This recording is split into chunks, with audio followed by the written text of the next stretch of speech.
So good afternoon, folks. Thank you very much for having me at this our awareness presentation. I am the, guess I go to the next one. I am the Aspirations Coordinator for Auburn School Department.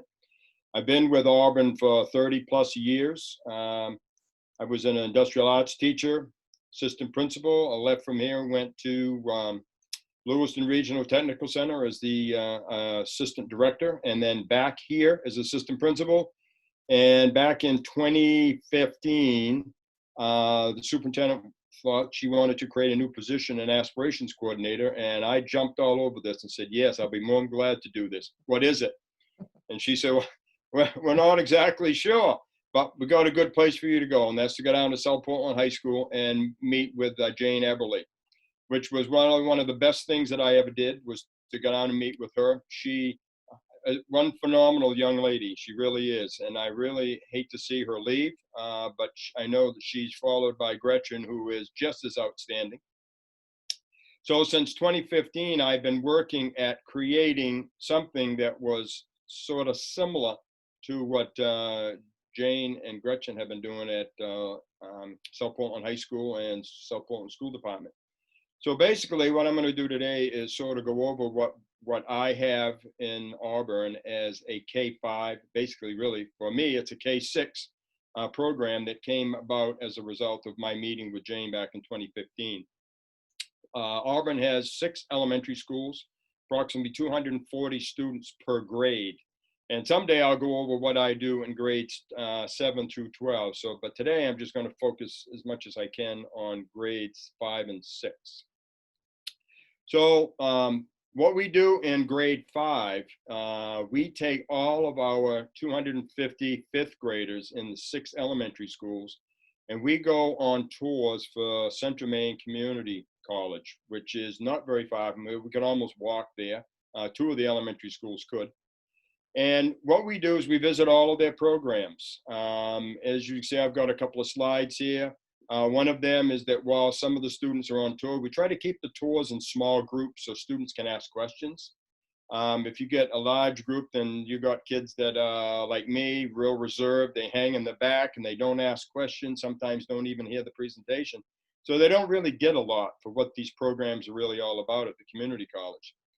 And the next picture that's on here is probably one of the highest attended program that Central Maine Community College has, and that is their esports program. They started it last year. They put like $1 million into this, and you can barely see it, but it's very, very dark in there.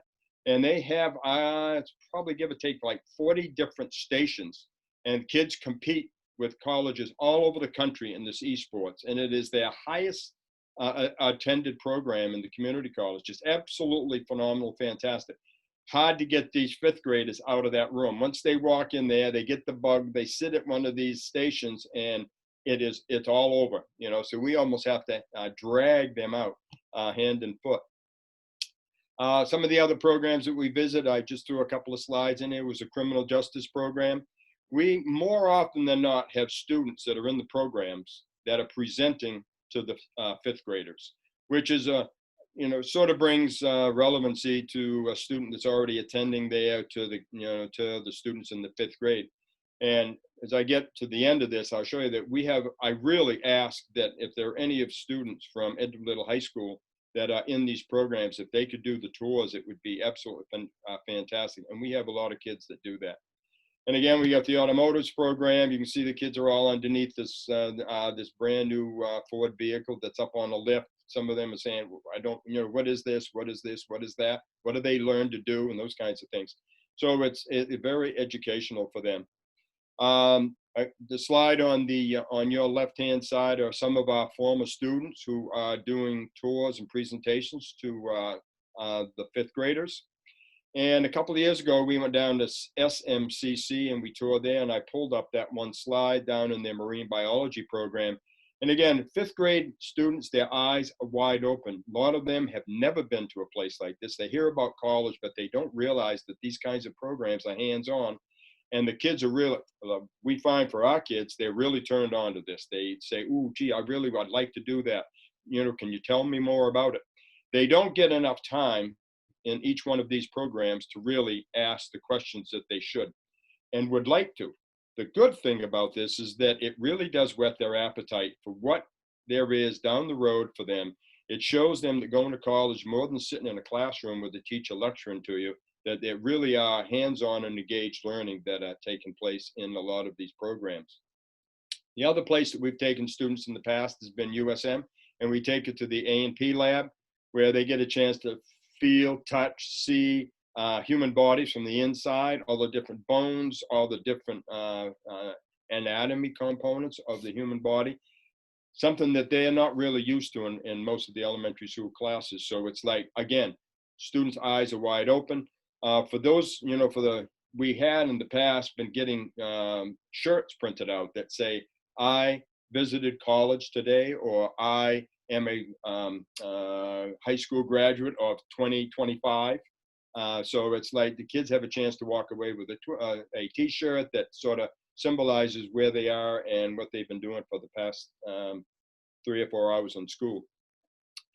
The other thing that we've done, aside from the college, is back in 2016, there was a manufacturing day, and I'm not sure whether down in South Portland, I'm pretty sure Portland they do have it, and I would imagine that Maine Manufacturing Association has stretched out to pretty much every town in the state of Maine.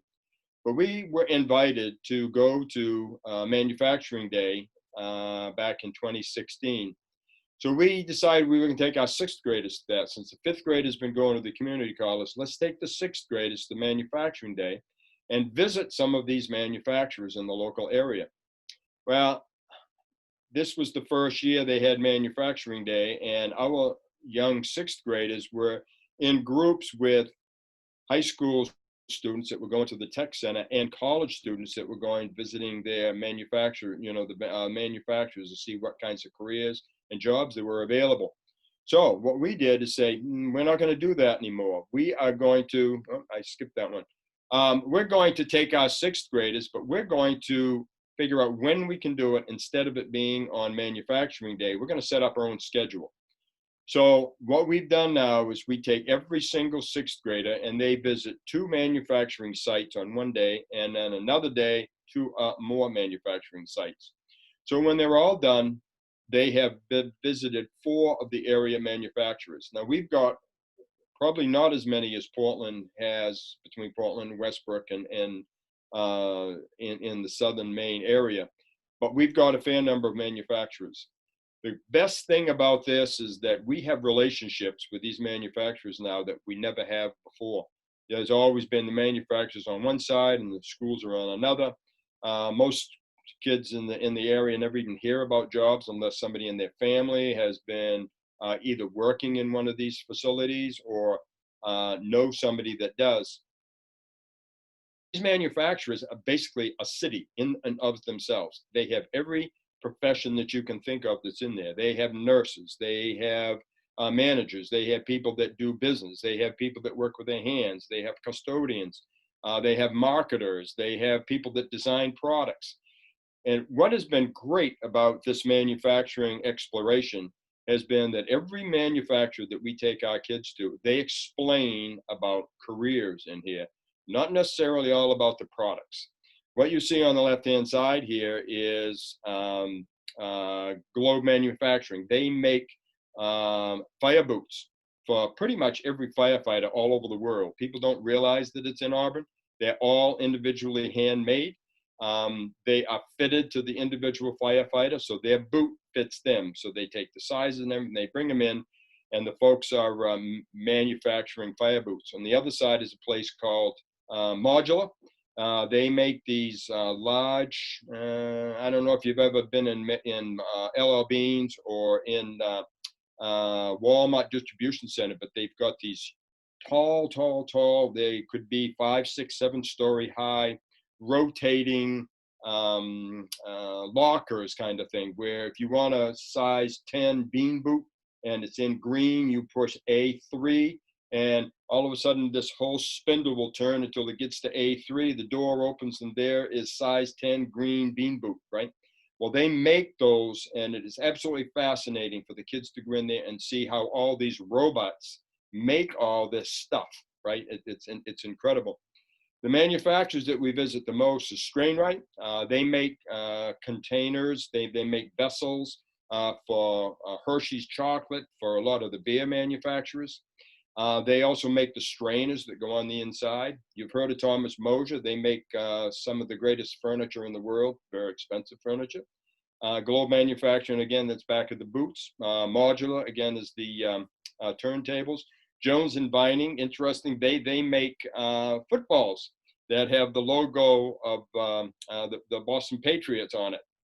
And next, Poland Spring Nestle's Water, I'm sure you've heard of that. Mountain Machine Works, they are probably one of a very small hand tool machine shop that makes whole lots of parts for all different kinds of, I forgot the name of that place. It's down in Sanford that makes airplanes. But they make a lot of parts and stuff for them. They make a lot of things for the nuclear power industry all over the United States. So they have an incredible amount of tool and die makers in there. And then, of course, we have the airport, Lewis and Auburn Airport. So again, here's a picture of some of the robots that do some of the most dangerous work in Globe footwear. You can see on the right-hand side, way over on the shelf over there, you see all the cowhides, and they explain to the kids what they eat for hamburg and steaks. This is what's on the outside of the animal when they being all crushed up and ground up to be the hamburger and steak. They're pretty good about doing this, and they do it in a way that kids go, ooh, but here are all the cowhides, sitting over there on the racks. Then we have Strainwright again. They have to go in there. They have to wear hair nets. They get a chance to see the filters that they make, how the filtering process works. They come from these great big rolls, and then ultimately end up in these little tiny and large vessels that are used to strain all different kinds of materials. Thomas Mosier showing them how they make furniture. We start from the very beginning where the lumber comes in, how it's graded, and ultimately when they get out to the showroom where the furniture is made. And again, focusing on all the different kinds of jobs and careers there are within the facility. Mountain Machine Work, again, it's all machine tool technology. Modular, again, the robots, you can see the kids' their eyes of, wow, and these robots are working all the time. The kids are in there while they're explaining. And it's not as noisy as what you think it is, but they focus on how safe a manufacturing facility is today compared to what it used to be. And I'm sure that they've heard from their parents and grandparents talk in the shoe industry back in Lewis and Auburn back in the 20s and 30s and 40s. This is not grandma and grandpa's factory anymore. This is 21st century high technology, and the careers in there are all about programming these machines to do the things that they do. The LA airport was something that we started a few years ago, of taking kids out to the airport. And again, most students and adults, the teachers are fascinated by a lot of this stuff as well. They get a chance to see some things that they've never probably seen before, other than walking down the runway to get on a United or a Delta flight to go to Florida. You get a chance to see an outside of an engine in terms of what it, how it works, the inside of an airplane. These are some of the smaller ones. We have a company called Elite Air who takes these large, I think I have a slide in here. They take these large aircraft, they tear them apart, they take the pieces, and they sell the parts to other, to Delta, to Boeing, to some. Instead of buying brand new parts, they sell used parts. This relationship that we've had with the Auburn Lewiston Airport, most people don't realize the amount of jobs there are in the aviation industry. We go all the way from what people see as the hostess and hostesses on an airplane, to ticket agents, to the machinists and the mechanics that take care of the aircraft. They say that there's over 560 hands that touch something in the industry from the time that you buy a ticket till the time you get off that aircraft. There have been 550 people, sets of hands, that have literally worked with you to get you where you're going in the aviation industry. And they are so short, like pilots and maintenance mechanics. It's absolutely incredible. And as a result of our relationship with Auburn Lewiston Airport, we've had a number of students in the high school who have gone out, who have spent a year learning to be airframe power mechanics. They start it while they're in high school. I don't mean to get off the K-5, but they start this in their senior year, and when they're done, they can walk off with part of a certificate that's going to pay them, give or take, $150,000 a year working on an airplane, on an engine. And that's without a college education. That's 18 hours of hands-on training, working on an aircraft. They can work any place in the world and get themselves a job. And again, making well over $100,000 a year. So how do I put all this together? My first couple of years is I used to meet with the guidance counselors. I used to say, okay, where do you want to go? And then I started a list of where they wanted to go, who I had to contact. I had to get the dates, the number of people there would be. We need to get the transportation. After a while, I got smart enough to say, well, why don't I create a spreadsheet, meet with everybody, tell them that this, and explain the spreadsheet, like each one of the schools. I need the numbers of students that you've got in each one of your classes. Where do you want to go? What dates do you want to go? How does that align with your curriculum, with what your classroom teachers are doing? And let's not do it all in one day. Let's do it over the course of a year so that it fits into your curriculum. It fits into your lesson plans. So kids have a chance to hear what you're talking about and then go out to the field and get a chance to see it hands-on, right up close to, what's going on. I found this to be probably the best way that we've done this. And last year was the second year we did it. This year would have been the third year, and we got cut short. But this is the form that I created. It's a pretty simple form. I've shared it on Google Docs, and the teachers fill in where they want to go. You can see in that the second column over the number of students that there were this year that were in, or last year that were in Walton School. There were 33. Fairview had 71. So then we determine, sometimes we split the class up. 71 will split in two halves. Half the class will go to Mountain Machine Works. The other half of the class will go to Modular. And then we'll flip them after they've been there for an hour and a half. We rotate them with two buses. We take them to the next site. They spend the time there, and then they go back. So I've left a lot of that now up to the teachers and the guidance counselors to work this into their curriculum so that it has more relevancy. And again, here are I go back to the Lewiston Auburn Airport. For me, it's been one of the greatest partnerships that we've had. Every one of these folks in all of these manufacturing facilities have been absolutely incredible to us. If we need something, they provide it. If we want to take an extra tour, we can do that. And why I put these slides in there is really because of this. This year, we had our graduation. Since we couldn't do it where we normally have it, we had it at the airport. We put 570 cars out on the tarmac. Graduation was, let me see if it's on the next one. Graduation is in front of the hangar. We called row by row, 15 students and their parents at the time. We walked them up to where the tents are on the left-hand side, walked them across the stage, took their pictures, gave them a flower.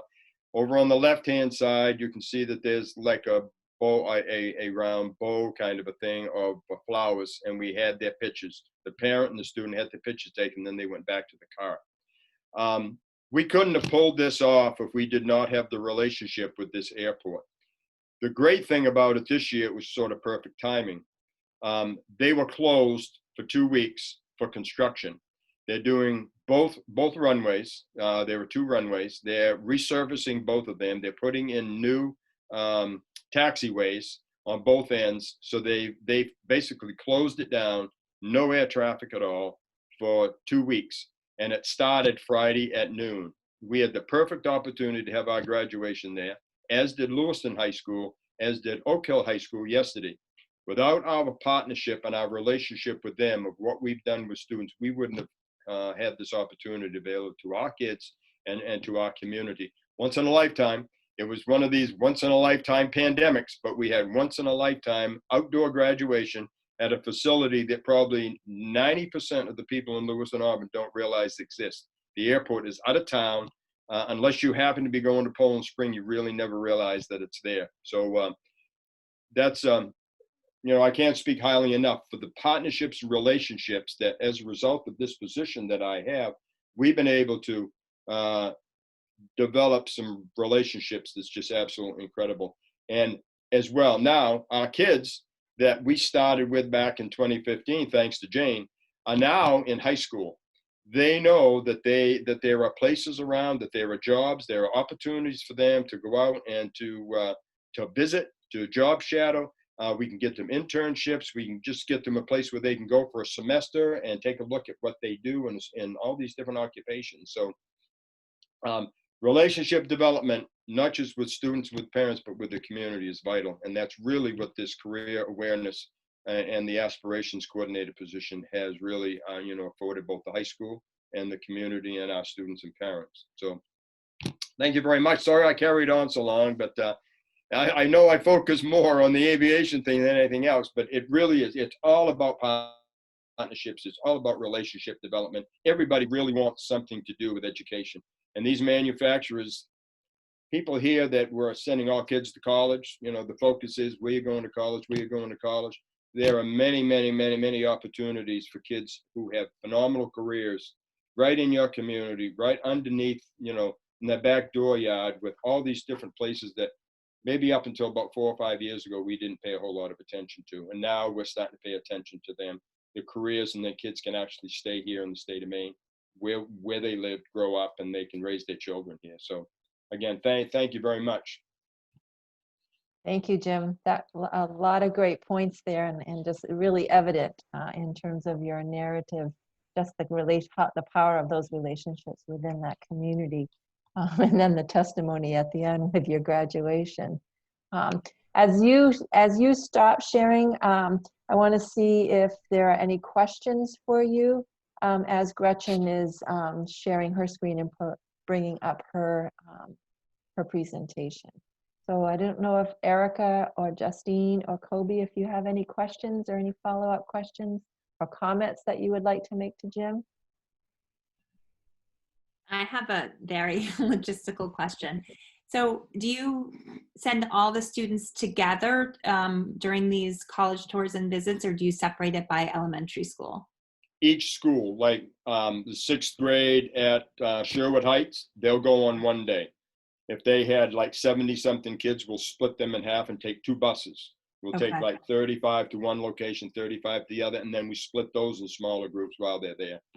And how, like, so do you have a transportation budget for your programming? Is that? I do, yes, I do. Okay. And every year it seems to get cut a little bit more. Yeah. And then for the manufacturing program, are you visiting like multiple sites in one day, or are you doing separate day trips? Usually 2 sites in a day.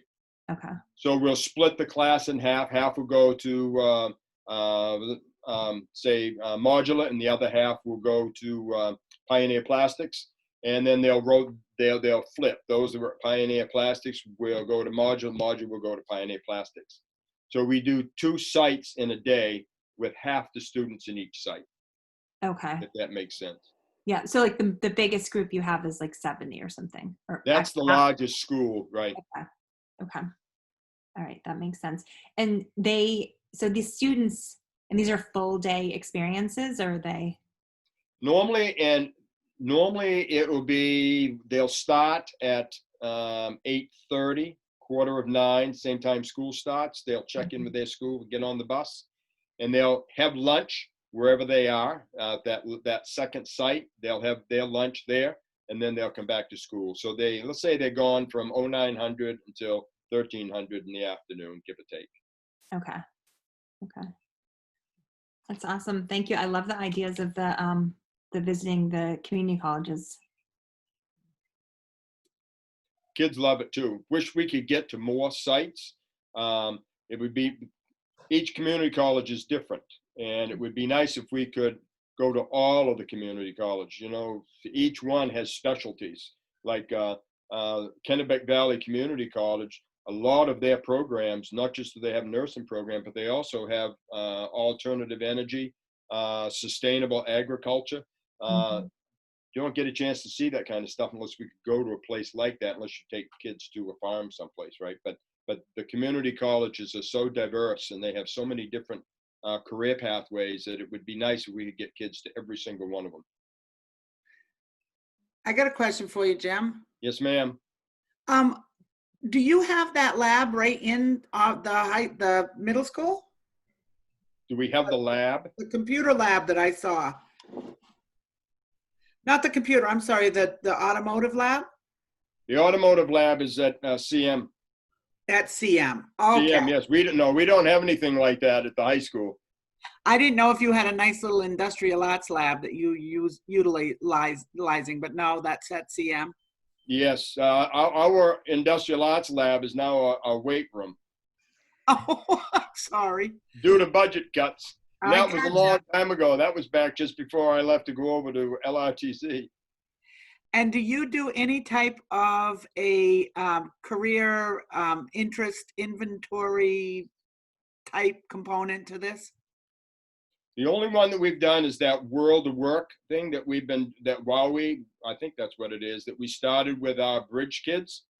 It would be nice if we could do that with all sophomores. There was one time a few years ago when we used to do the ASVAB, but it conflicted with the PSAT, and it was very time consuming to pull off. But other than that, we've not done anything here and we should, of doing something for career interest inventories with every single student in high school. Thank you. Yes, ma'am. Thank you. Thank you, Jim. You're welcome. Thank you. Really appreciate it. And we'll have more time for questions as well. And let's transition now to Gretchen and South Portland and their K-5 opportunities. Great. So thank you. So yes, I'm Gretchen McCloy. I have the pleasure of job sharing with Jane Eberly, who Jim referenced earlier. She has been a wonderful advocate for student opportunities in the business world.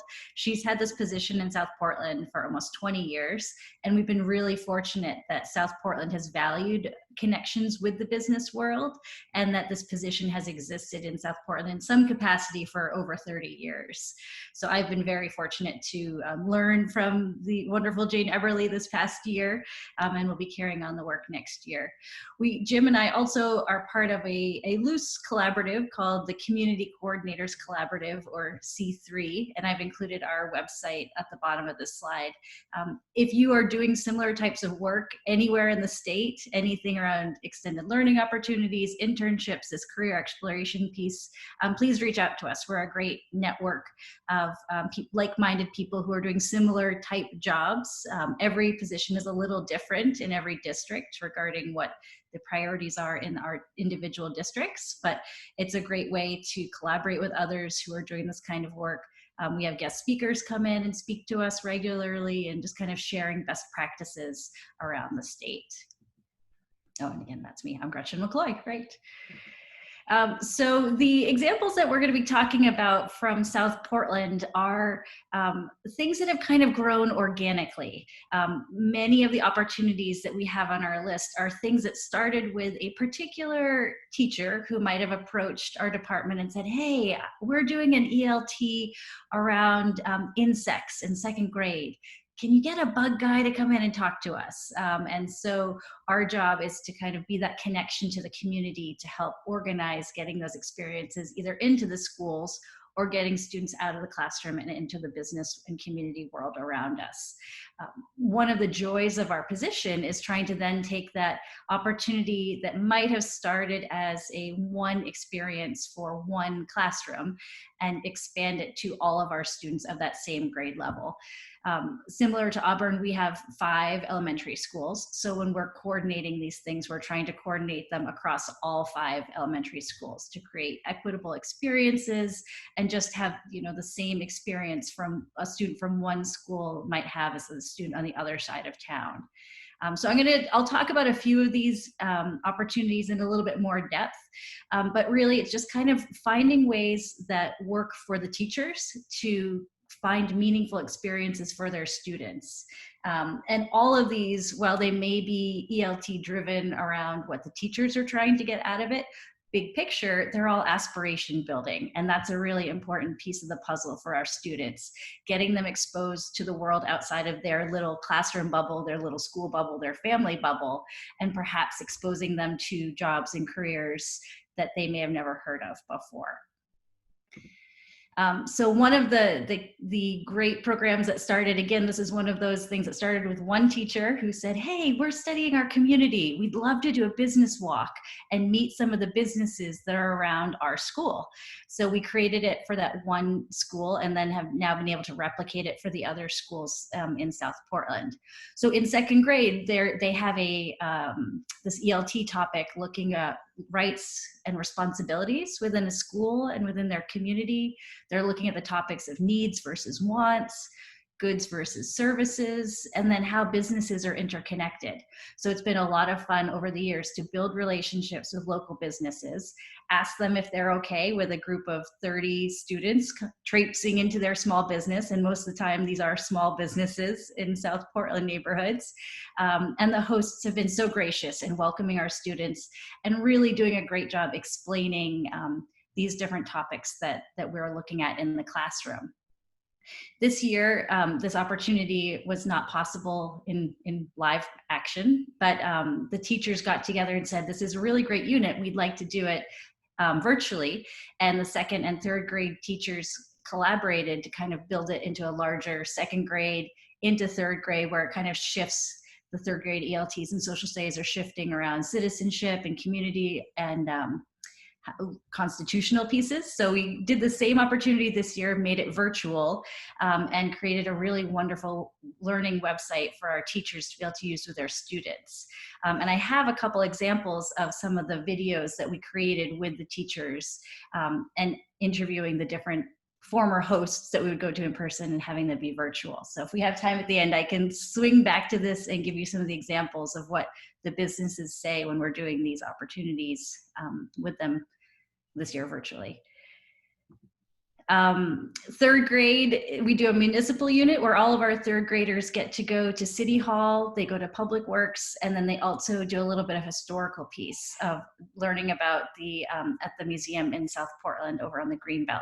I included this slide only to show that when you're coordinating a whole grade level across multiple buildings, it really is helpful to have one person who's the coordinator. And whether it's whomever it might be, sometimes it's a grade level representative who takes on coordinating this kind of experience, but having one person who's the main contact is really helpful for our hosts. We heard Jim talk about relationship building, and for us in South Portland, that's also something that we really value. So when we are working with, for example, the curator at the museum, I would prefer to be the one contact working with her instead of having 13 different teachers calling her individually to try to arrange this field trip. If we can just be the one coordinator who says, okay, these are the days we're coming, this is what works for the host site, and this is what works for the schools. Similar to Jim, we use a lot of Google Docs spreadsheets, getting teachers to provide feedback around dates and times. But having one person to kind of be the coordinator for this type of thing really makes a big difference in terms of the headaches for the host site, and also the headaches for the teachers who are trying to actually participate in these sorts of things. And then our fifth graders have a really fun unit that they drew around transportation. And this is one that I really have to give a lot of credit to the fifth grade teachers who have created a fantastic curriculum that they do in the classroom. It's an interdisciplinary unit ranging between some social studies topics around geography and climate. They do a lot of vocabulary work with it, and then also some math skills as well. So the teachers have really built this up over the years, and it's been fun to watch the teachers across the district, the fifth grade teachers across the district, collaborate on this material. We're really fortunate in South Portland that we have proximity to the International Marine Terminal, the Eimskip port, kind of underneath the Casco Bay Bridge, and we have the opportunity to take our students to Eimskip to watch to watch the process. And I say that, but actually when we take our students there, we are only allowed to be on site when it's the lunch hour for the workers. So there's no work actually happening at the port when we are there. So it's a safe time for us to walk through. But for the students to be able to walk up next to some of these huge cranes and see the different parts of the shipping facility, it's really, it's one of those jaw-dropping experiences to watch them experience it for the first time.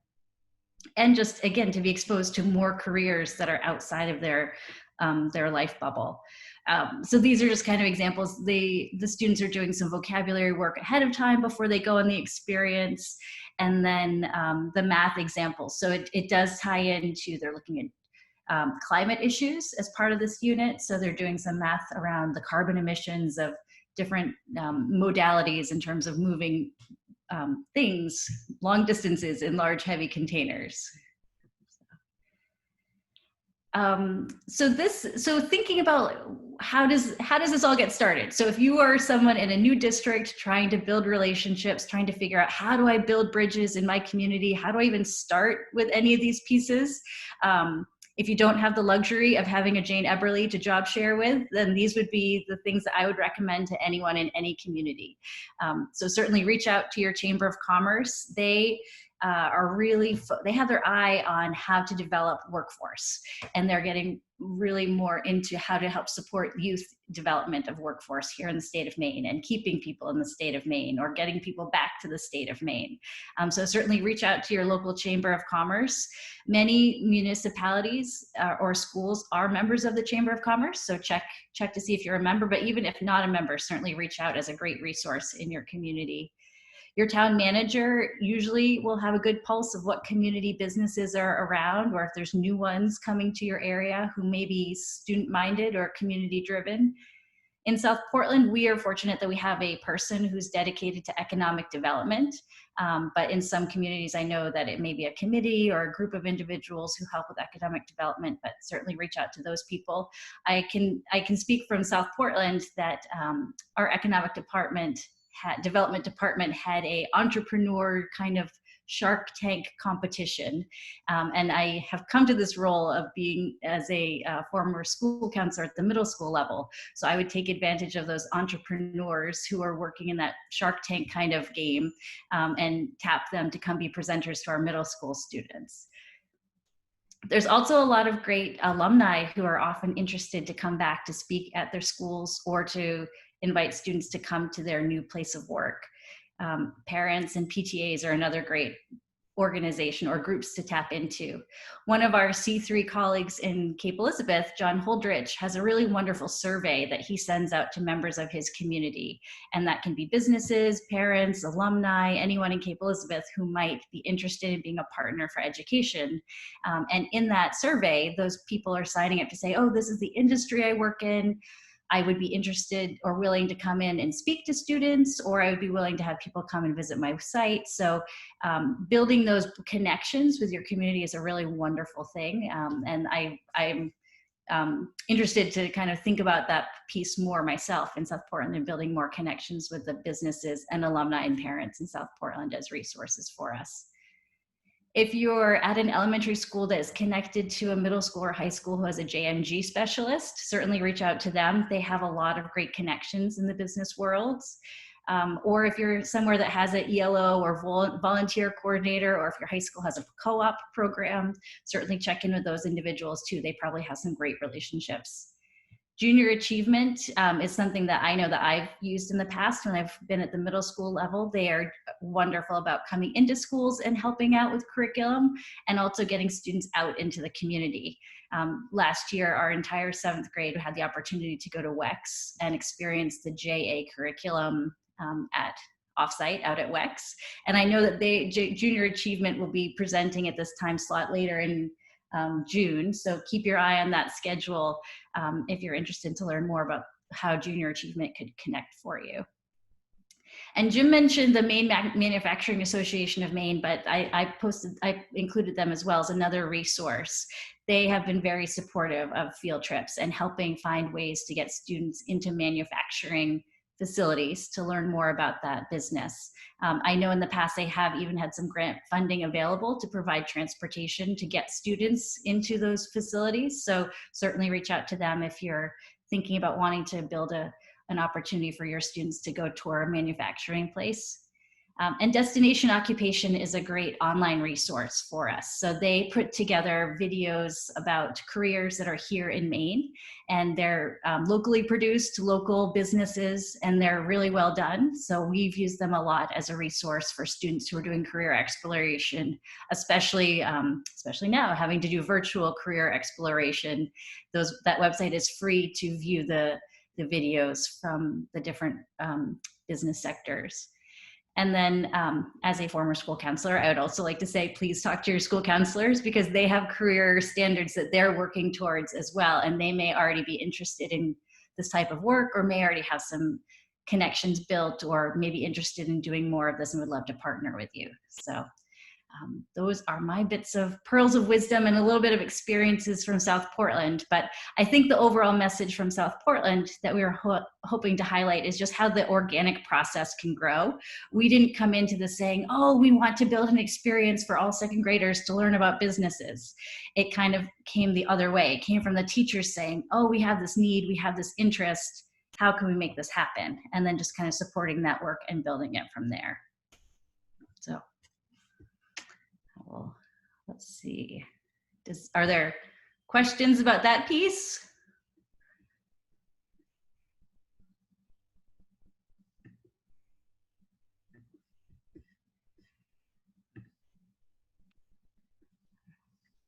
All right.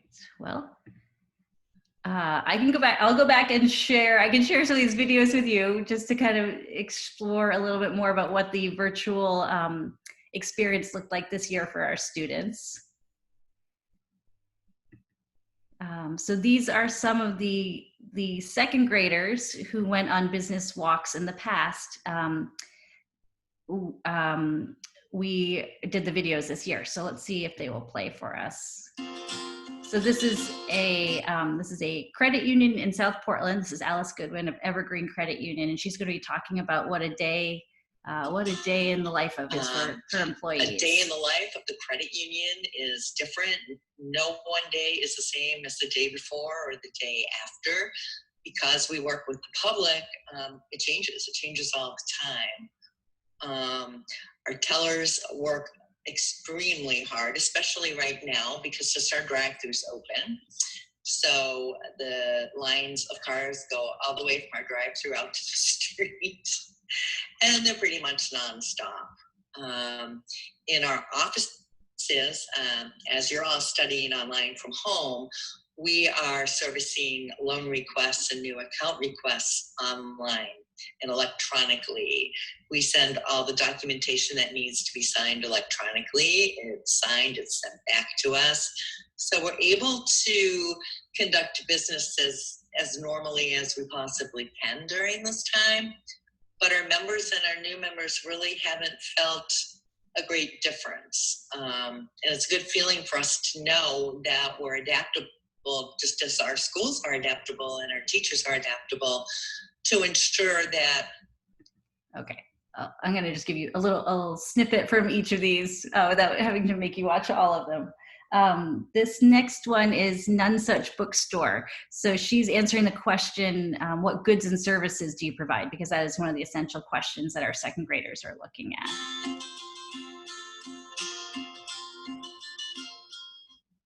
It's an interesting thing when you think about this.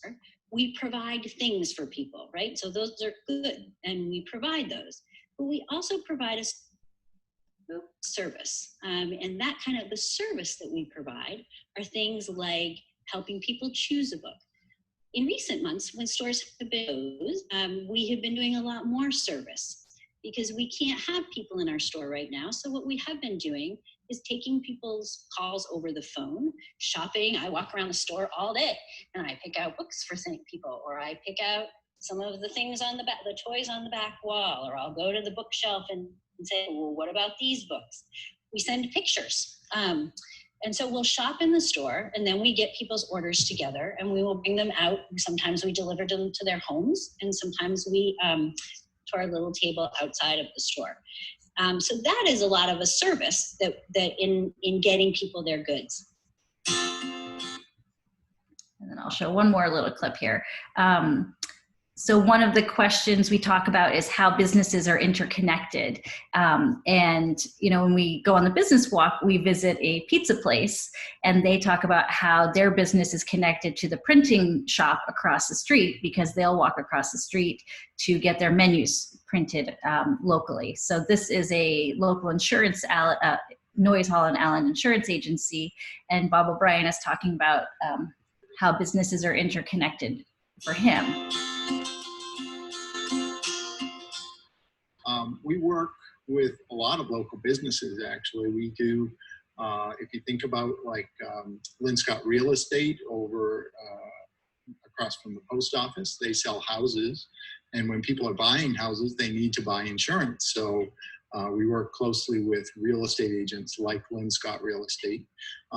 We work with a lot with car dealers like Yankee Ford over kind of across from Shaw's there. So if somebody's buying a vehicle or when they get in an accident, they need to get it repaired. And Yankee Ford does that kind of work. They repair cars so that people can drive them safely afterwards. And we work a lot with Okay, well, so there we go. I will stop sharing my screen. So happy to respond to any questions about the things that I spoke about or other related topics too.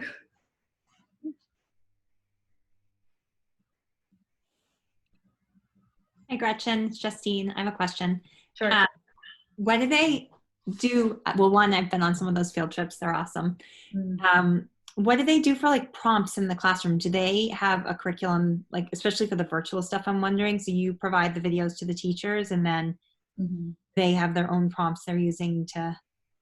Yeah, we've been very fortunate that because these are teacher-driven activities that we are just supporting, the teachers have been the ones building the curriculum. So for second grade this year, because it was a collaboration with second and third grade, it was really fun to kind of watch the process of how the teachers were working together and collaborating on the curriculum and figuring out how to tease out the important ELTs that they wanted to make sure they hit through this unit. So it is really teacher driven and coming from what they're hoping to hit for targets in their ELT lineup. And they did that with the school closure. They kept it as part of the curriculum.